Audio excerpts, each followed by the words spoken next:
बिस्मिल्लाहिर्रहमानिर्रहीम। Dear students, इस video lecture के अंदर हम डिस्कस करेंगे थेल्स थ्योरम को।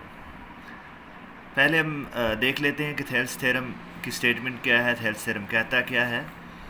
थेल्स थ्योरम के अकॉर्डिंग क्या है जी, in geometry Thales theorem states that if A B and C are distinct points on a circle where the line AC is a diameter, then the measure angle ABC is a right angle. Students, ये हमने एक figure draw की है। Statement हमें ये कहती है कि आपने 3 पॉइंट्स लेने हैं। एक पॉइंट A लेना है, दूसरा पॉइंट B लेना है और तीसरा पॉइंट क्या लेना है, C लेना है। और ये पॉइंट क्या होने चाहिए, डिफरेंट हों, डिस्टिंक्ट हों। किसके ऊपर लेने हैं, सर्कल के ऊपर। आपकी मर्ज़ी है, आप सर्कल के ऊपर कहीं भी 3 पॉइंट्स ले लें। तो मैंने यहाँ पर एक पॉइंट A यहाँ पर ले लिया है, B यहाँ पर लिया है और C वाला पॉइंट हमने यहाँ पर ले लिया है। उसके बाद नेक्स्ट हमने काम ये करना है कि एक लाइन ड्रा करनी है AC, जो क्या हो, डायामीटर ऑफ दैट सर्कल हो। तो डायामीटर क्या होता है, डायामीटर आप लोगों को पता है कि डबल ऑफ द रेडियस होता है। जो रेडियस को अगर हम डबल कर लें, रेडियस क्या होता है कि सेंटर से अगर हम एक लाइन ड्रा करें सर्कल के किसी भी तरफ, तो आप लोगों को पता है कि आप उसको क्या बोलते हैं, रेडियस बोलते हैं। तो यहाँ पर OC भी रेडियस है, OA भी रेडियस है। तो ओवरऑल ये वाली जो लाइन है ये क्या है, A से लेकर C तक, ये क्या बन गया, आपका डायमीटर बन गया। तो यही स्टेटमेंट कह रही है, the line AC is the diameter. Then फिर हमें प्रूव करवाना है कि the angle ABC is the right angle. फिर हमने प्रूव करवाना है कि जो एट पॉइंट B पर एंगल बनेगा वो कितना होगा, 90 डिग्री होगा। इस चीज़ को प्रूव करवाने के लिए क्या कीजिए, पॉइंट B के ऊपर इस पॉइंट से पॉइंट O तक एक आपने लाइन ड्रा करनी है, परपेंडिकुलर लाइन, आरजी लाइन एक ड्रा कीजिए फ्रॉम B टू O। जब लाइन आपने ड्रा कर ली तो यहाँ से ये चीज़ पता चली कि ये जो OA है, OB है, OC है, ये तीनों आपस में क्या रहेंगे, सेम रहेंगे। क्यों रहेंगे भी सेम, OA ये रेडियस है, OC ये भी रेडियस है, OB ये भी रेडियस है। तो रेडियस जो होता है सर्कल का किसी भी तरफ ड्रा करें वो सेम रहता है।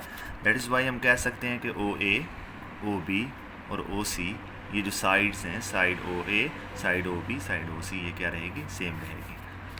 और जो triangle OBA and OBC are isosceles triangle. अब यहाँ पर 2 ट्राइंगल बन गई हैं। ये परपेंडिकुलर ड्रा करने से हुआ क्या है, एक ट्राइंगल ये बन गई है, एक ट्राइंगल ये बन गई है। दो ट्राइंगल्स हमें नज़र आ रही हैं। तो ये वाली ट्राइंगल और ये वाली ट्राइंगल आइसोसेलेस ट्राइंगल्स हैं। आइसोसेलेस मीन्स क्या होता है कि उसकी 2 साइड सेम होती हैं। ये वाली साइड और ये वाली साइड आपको नज़र आ रहा है सेम है। क्यों सेम है भाई, ये भी रेडियस है, ये भी रेडियस है, ये भी इस तरफ से रेडियस है, ये भी रेडियस है। तो ये वाला रेडियस और ये रेडियस सेम है, ये 2 साइड सेम हो गई, इसकी ये वाली 2 साइड सेम हो गई। जब 2 साइड सेम होती हैं तो उससे होता क्या है, फिर 2 एंगल्स भी सेम होते हैं।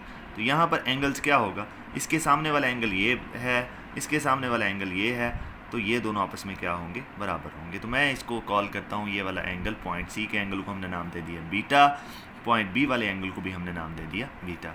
जब ये वाला और ये वाली साइड जो है ये दोनों सेम हैं, तो इसके सामने वाले एंगल को अगर मैं अल्फ़ा कहता हूँ तो फिर ये भी क्या होगा, अल्फ़ा होगा। क्यों अल्फ़ा होगा, क्योंकि ये आइसोसेलेस ट्राइंगल है।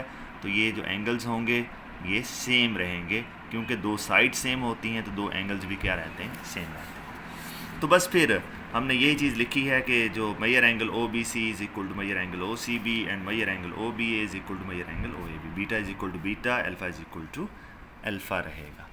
अब हमें पता है कि as we know that the sum of the angles of the triangle is equal to 180 degree. अगर आप लोगों के पास कोई ट्राइंगल है तो जो उसके इंटरनल एंगल्स होते हैं उसका सम कितना होता है, 180 होता है।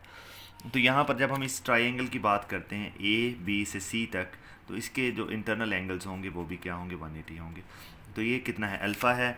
अगर मैं इस लाइन को रेज़ कर दूँ तो ओवरऑल एंगल कितना बनता है, अल्फ़ा प्लस बीटा बनता है। और ये वाला एंगल कितना, बीटा है। तो ये एंगल, ये वाला एंगल, ये वाला एंगल, इन सब का सम क्या होगा, 180 होगा। तो मैंने यही लिखा, alpha plus beta is equal to 180 degree. अब यहाँ से जब हम ब्रैकेट को ऑफ करेंगे तो ये 2 अल्फ़ाज हो जाएंगे और बीटाज भी कितने हैं, 2 हैं, तो ये 2 बीटाज हो जाएंगे is equal to 180 degree. 2 into alpha plus beta ये हो गया 180, 2 पर डिवाइड करें तो अल्फ़ा प्लस बीटा कितना हो गया, 90 डिग्री हो गया। तो प्रूव हो गया जनाब कि जो पॉइंट B है उसके ऊपर जो एंगल बन रहा है वो राइट एंगल है। तो ये थेल्स थ्योरम ने यही कहा था कि आप प्रूव करवाएं। कि A B C is a right triangle, जो एंगल बी पर बन रहा है एंगल वो कितना होगा, वो राइट होगा। तो ये 90 प्रूफ हो गया है। तो अगर आपको थेलेस थ्योरम समझ आ गया तो हम इससे रिलेटेड कुछ और एग्जांपल्स भी करेंगे नेक्स्ट वीडियोस के अंदर। तो अगर आप लोगों को मेरी वीडियो अच्छी लगी है तो इसको लाइक कीजिए, मेरे चैनल को सब्सक्राइब कीजिए और दूसरे लोगों के साथ शेयर कीजिए। अल्लाह हाफ़िज़।